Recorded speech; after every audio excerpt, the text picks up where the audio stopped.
Hello, and thanks for joining us once again on Universal Heritage Television Niger. I am Afam Echi, your host. It is yet another interesting package of our face-to-face program on UHTV Niger. My guest today is Professor Innocent Akujobi Elazo. Professor Elazo is a friend of the house. He added one recently, specifically last week, Monday, and we found it an opportunity to celebrate him and to use the same opportunity to get him to talk about some of the contemporary issues, plaguing Nigeria. He's an economist, and I believe we are going to draw extensively from him. Please remember to like our Facebook page and subscribe to our YouTube platform. Let me introduce Professor Elazo. For many of us in the education sector, he doesn't need so much introduction. He's a principal emeritus, he's an educationist, a professor emeritus, and actually the founder and president of Nigerian Association of Economists, NAE, as well as the founder of the Anti-Famine Awareness Initiative, the first of its kind in Nigeria and Africa. That may be correct because I'm yet to hear about this. Yeah. Prof, you are welcome to our program. Thank you, Afam. Yes, sir. Thank you for having me. Yeah. Prof, last Monday you added one, turning 88. Yep. How do you feel in your new age?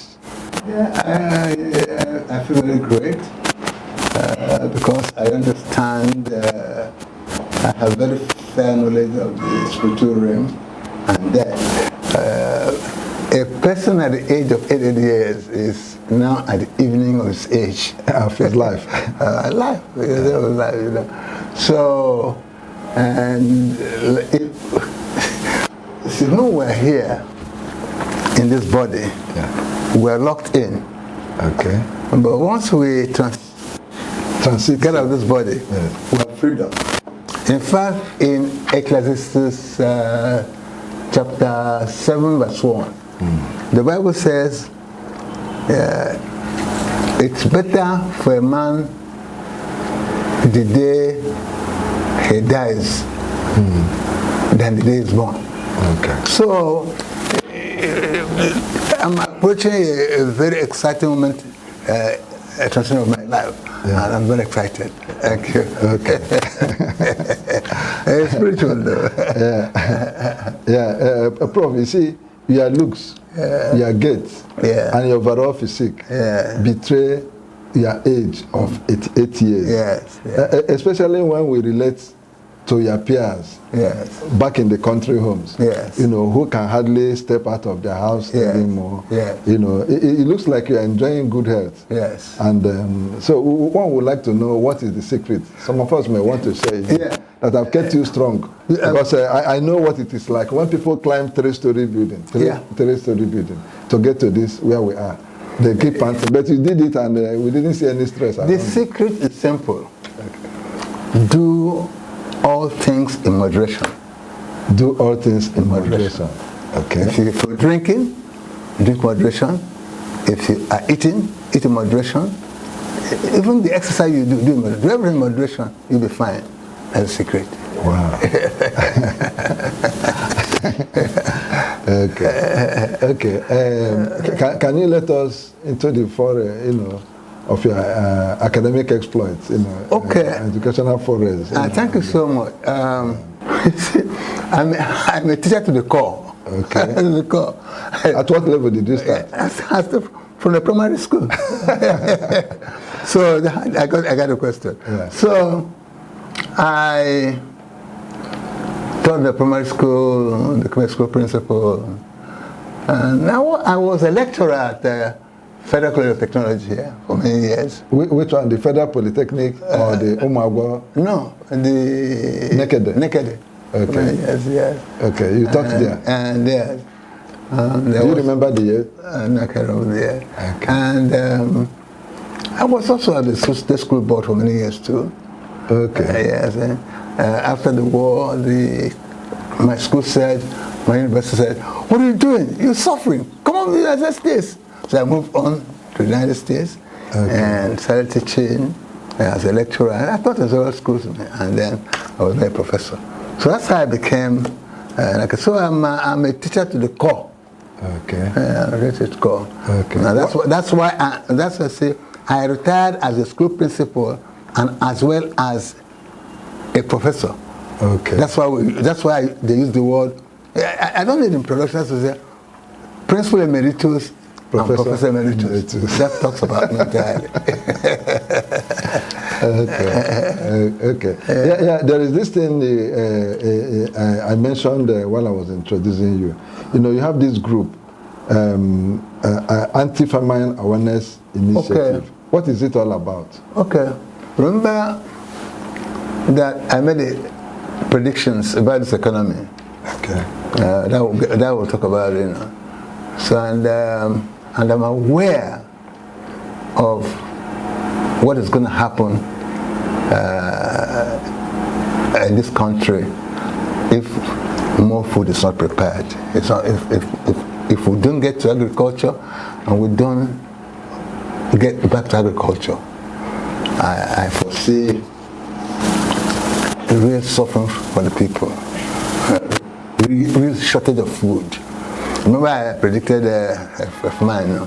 So when I came home here, I felt there was a need to alert my people that, hey, expect, if it's in Igbo language, we call it Okonwo, that the famine is coming.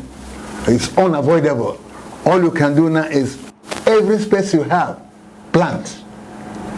You know, using this new modern species, you know, variety of species, you know. So that's what it is. And the people are acting. Right now, we procured cassava, high-yielding cassava for them. That's what we call now. They call it land rice. It comes from Japan. Land rice. Land rice. It cannot be planted in ordinary land. We just got the species. We just got the seedlings. Okay, you have it. We just got it, you know. Okay. We'll soon be distributing it to my people. Okay. Instead of looking for water. Yeah, you can in the ordinary land. You see, and the other variety of food you can plant that can go just like that. So the group is just designed to help attack famine. Yes. Which you exactly. Afraid by helping farmers. First of all, we did the awareness phase, going to villages, going to different places to say, look, listen. Inevitably, there will be famine in this country. You know, get prepared. Okay. Then we are now in the second phase of implementation. That is, we're providing them with seedlings that can help them plant. Okay, the awareness has been created. Yes. You are now trying to execute. Yeah. By giving the new seedlings and new varieties of that can help them, that can grow in. What is the extent of your activity? Meanwhile, we are concentrating in Obezana. Okay. We're not the government area, that's where we are now. Okay. And from there, do you intend to break out or you look? Oh yes, break out, yes. In fact, we intend to call on the government and to come and work with us. Okay. So I'm looking at that is going to be a model for Imo State. Okay. I'm looking at, you know. Land rice. You call it land rice. Yeah. Okay. Okay. Now, Prof, I say this is your birthday and we intend to celebrate you. Thank you. And naturally, one will expect that we'll focus talking about the life and time of Professor Lazu. Yes. But you can excuse me that because now that I've seen, it's not always that we see experts like you. I want to engage you to talk about Nigerian economy. Okay. You know, Nigeria is in trouble. Okay, yeah. You understand what I mean? I know. Now, you see, last year you authored a widely circulated paper. Yes. In which you warned the federal government against the devaluation policy. Yes. And looking at where we are today, it is like we are prophetic and all the fears you expressed have all occurred. Yes. That was why I got kudos to get you to this program. Yes. And now, how would you, in spite of your advice, how would you look at or rate the economic team of President Tinubu in the light of what is happening presently in Nigeria? I would have loved to talk about, okay, let me, it's difficult to rate something you don't have knowledge of.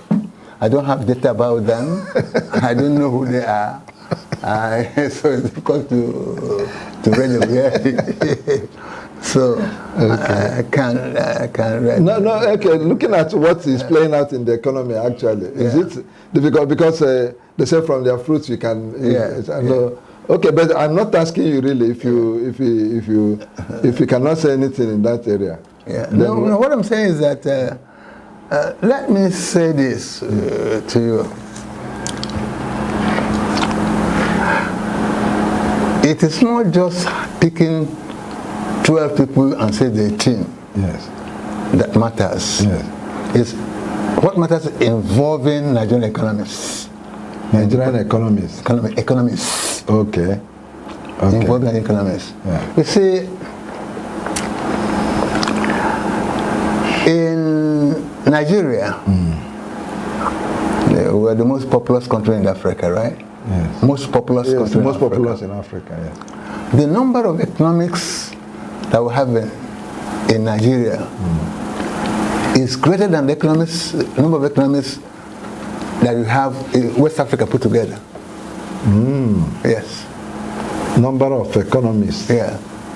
You have in Nigeria alone. Yeah. They are greater than the number of economists that you have in West Africa put together. Yet, they are not being used. They are confined to a classroom to teach supply and demand. Why is it so? Well, it's because of lack of good policy. Okay. Because because of lack of good policy, someone hasn't seen it need. It's in where I come from, in industrialized nations of the world, virtually every sector of every company or factory has an economist. Okay. Why can't we have economists in all local government area? What do you call them? Areas. Okay, local government areas. What kind of economists? Why can't we have economists in most government? We're talking about how to use scarce resources. That's what they're trained for. Okay. That's what they're trained for. So the Nigerian economists are languishing, not used, and not underutilized. Yes. So I will call on government to please utilize Nigerian economists. By getting 12 people on the team, it doesn't solve the problem. Okay. Prof, you see, the experience we have in Nigeria now is a situation where there is arbitrary rise in prices. Yeah, the current inflation rate is put at 23% plus. As at last week. I don't know what it is as at today. Some people have already disputed the figure. I have already. Yes. Okay, you're among them. Yes. I'm leading that dispute. Yeah. So, what do you think the inflation rate should be?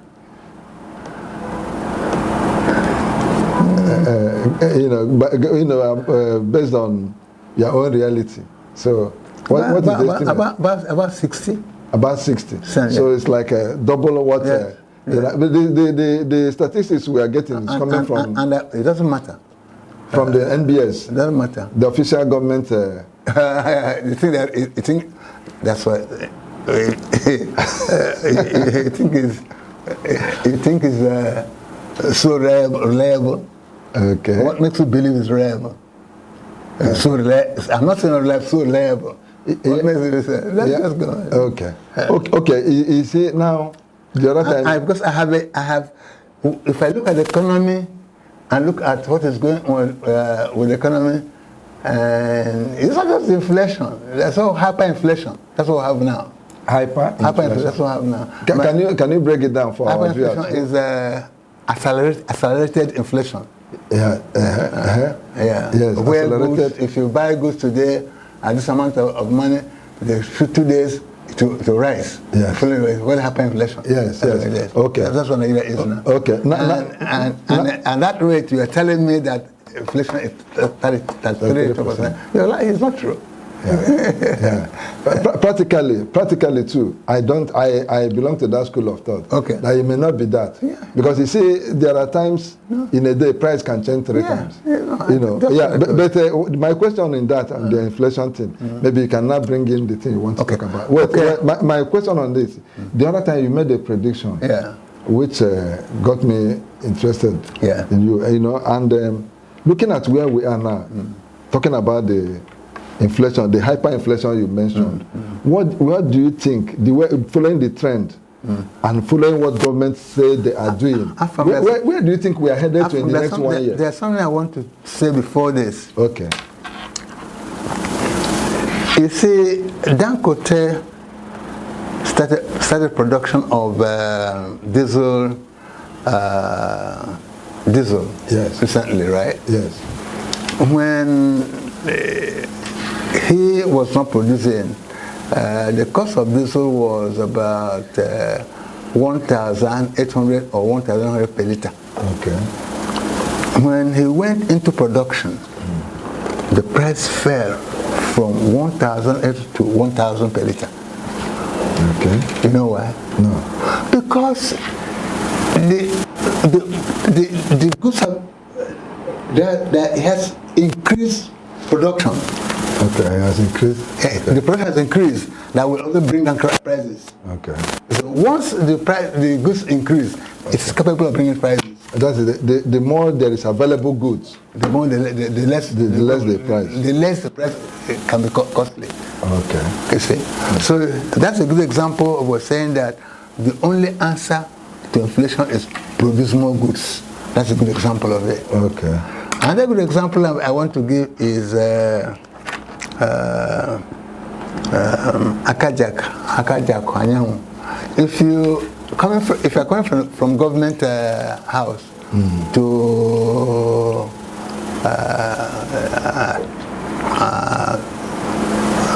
what do you call it, to say Alban, you're walking towards Azomta. Yes. Coming from here, and you get to a junction between a junction of what do you call it, Alban. Okay. Right on the right, there's a factory on the right.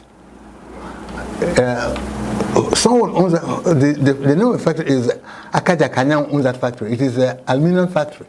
Okay, just on the right. You are talking about this is the road to Alvan, then where they call that roundabout. That roundabout. On the right. Yeah, I know. If a little, you head up to control. Yeah, before that, just on the right. On the right. That the factory is. Yeah, it's owned by. It used to be a very big factory. Yes. It used to be a very big factory. Produces aluminum. Yeah. It's owned by Ferdinand. Yeah, Ferdinand. It's late now. Yeah, it's late. Yeah. From you know why?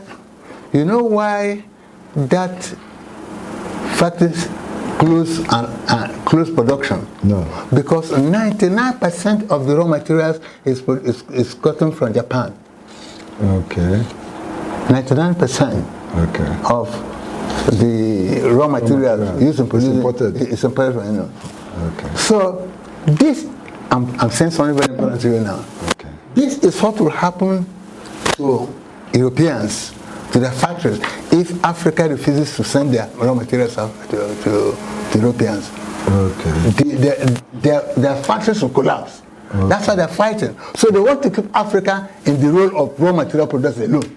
Okay. I'm making a very important point there. Yeah. I think I can get your point. You see, so the moment we cease importing from them, they will be out of business. That's right. And so they are doing everything possible to keep you in the role of raw material producer. Period. Now, they're fighting you. You can't exceed this rule. That is why they look. Africa, your role is to produce raw materials for us to produce. That's Euro-America. Yes, including America, America, Japan, all of them. Japan, America, Germany. You know. Once this raw material is not coming, what happened to the factory will happen to them. Okay. That's the point I want to make, really. Okay. And the point I want to make also is that that increased production of goods and services can bring down inflation considerably. Now that has been the problem, sir. People talk about productive capacity. When Nigeria is a consuming nation, consumer nation. Yeah, we keep consuming, and we are not producing. I think that has been the real challenge. And remember, during the election, Peter Obi used it as a slogan that he will turn around the situation. We will become a producer nation. Now, where lies this challenge in turning around the situation? Where is the problem? Where would you look at it? Is the inability of the policymakers to industrialize. It goes squarely on their head. The decision for more production lies squarely on the head of state. Okay. And of course the central bank too. Okay. So it is the duty of the head of state to be able to say, okay, I will industrialize this nation. Well, there's a question the Telegraph asked me sometime. Why has Nigeria not industrialized after several presidents? It's disturbing. It's so disturbing because smaller countries. It's because my answer was two ways. Well, we have military culture, in the sense that the military ruled this country for many years, and the military is not interested in long-term projects. They're interested in short-term projects. But industrialization requires a long-term project planning and implementation. Okay, and this is at the core. This is the reason. Exactly. So, but when the civilians came in, what stopped the civilian from saying, I'm going to industrialize this country? It's a process. Let me give you an example of what Kennedy did. Which Kennedy? John Kennedy. Yes. Kennedy called the U.S. scientists and said, by this date, put a man on the moon for me. And by that date, a man on the moon. The point is that we have the men, knowledgeable scientists in this country, we have good engineers, but they have not been challenged. They have not been challenged. You and I know, those of us in the classroom know that if you don't challenge the student, you can't get his best. That's why we have dissertation. That's why we have thesis. So if Tinubu says tomorrow, calls, let me just take one example, calls the set of engineer and said, produce the machine that can produce feed, ordinary feed for me, in 6 months. And the cost of feed, the cost of production of egg and feed is just primarily is feed. That can be done. We have the raw materials, we have the capability to produce the machine. It's just that we have not been challenged.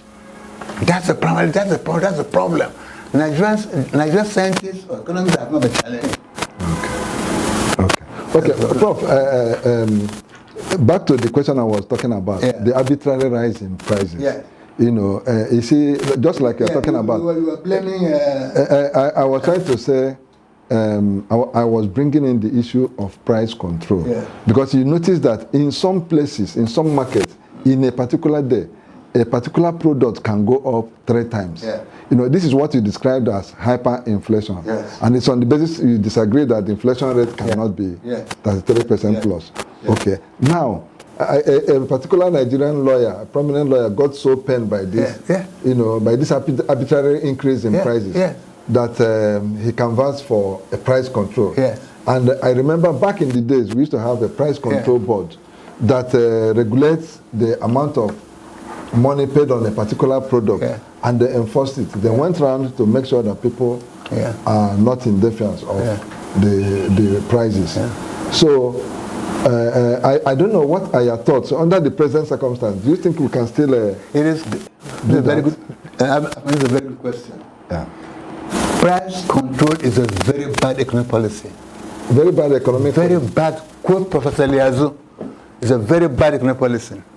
And let me say it this way. Why do you say so? I'm coming in now. That's Okay. good. If you fix the price of, say, a particular good to be, say, 500 naira, Okay.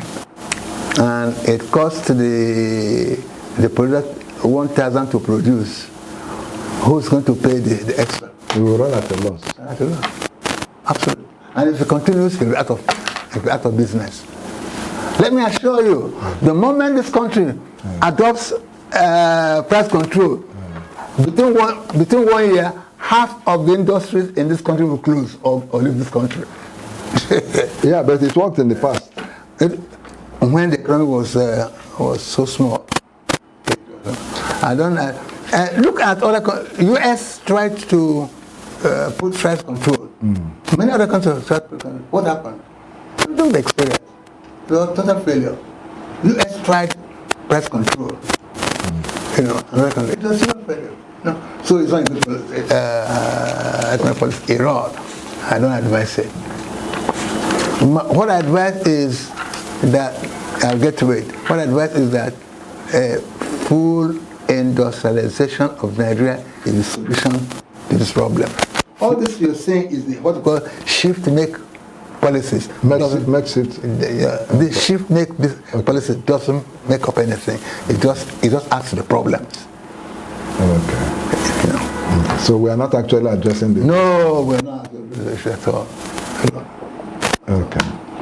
Okay, Prof, now, drawing from your level of knowledge and experience, if you are made Tinubu's chief economic advisor, what is the one thing you will do in the immediate to turn around the situation? I have an idea. Okay. Industrialize the Nigerian economy. Industrialize Nigerian economy. Industrialize Nigerian economy. Yes. And the solution is in stages. It's possible, it's attainable. It's possible, it's attainable in Nigeria. If Korea can do it, why can't we do it? If other countries can do it, why can't we do it? In fact, some French countries are beginning to do it. So he should not embark on industrialization of the country. That will be the solution. Yeah. Why? Okay. Okay. Let me.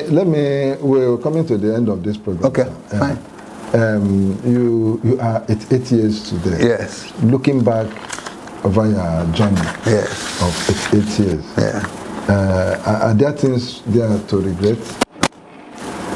Do you have any regrets? No, I don't have regrets. My life has been all very exciting for me. In fact, just my birthday started with the blessing of my altar room chapel. Okay, the last birthday, the one you had last week. So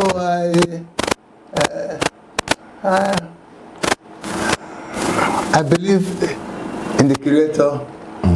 I believe in the Almighty. I believe that we human beings that are here on planet Earth would have to report back to someone else of what we did in this planet Earth. And let me say this too, that whatever we do here will depend on what next we'll get in the world behind. Okay. Okay, Prof, before I let you go, in the spirit of... just one before we go. I have one question. Okay, I just want to go ahead. Okay. Yeah, in the spirit of charity beginning, we are talking about Nigerian economy. Yeah. Looking at Imo State specifically,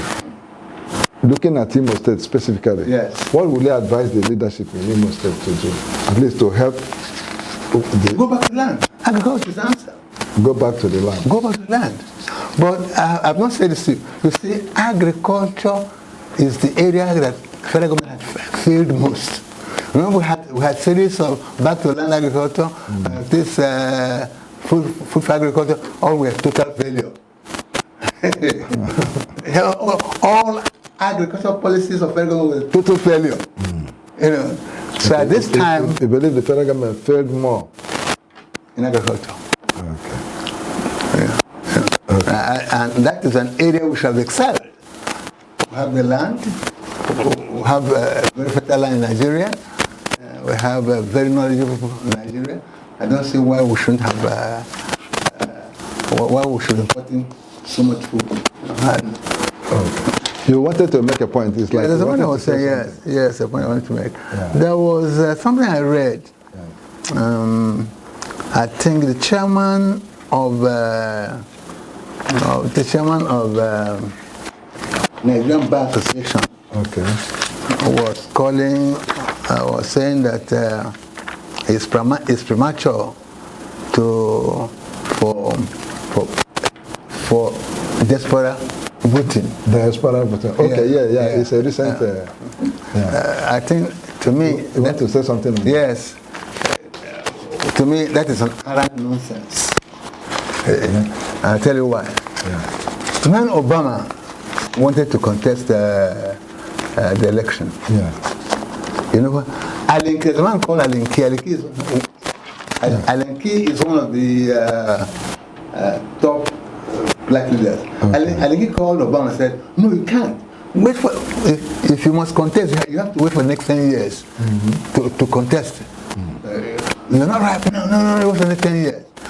Had Obama waited for 10 years, what would happen?" He said, "This is exactly what this guy said. Wait, no, it's right. This is. I'm saying that this is the right time now for that voting." That's what I'm saying. On the contrary. Okay. Thank you. Yes. Okay. Yeah, viewers, this is the much we can take from this program at this moment. Please continue to stick around with Universal Heritage Television Nigeria. Prof has been able to take us through a lot of issues. He has made us to understand that price control is a bad economic policy, and the industrialization of Nigeria is the solution to the situation we found ourselves. He made us also know that the federal government has failed woefully in the area of agriculture. And for Imo State, he said, go back to the land if we have to find our feet. And so many things he has told us today, and we've learned that why the Euro-American countries want to keep us perpetual suppliers of raw materials, because the moment we are able to turn the situation around, there will be a collapse in the end. He has also told us that Nigerian professionals and Nigerian talents are not challenged. But if they are challenged, Nigeria will be the better for it. On this note, we draw the curtain. My name again is Afam H. Please remember to like our Facebook page and subscribe to our YouTube platform. Thank you so much.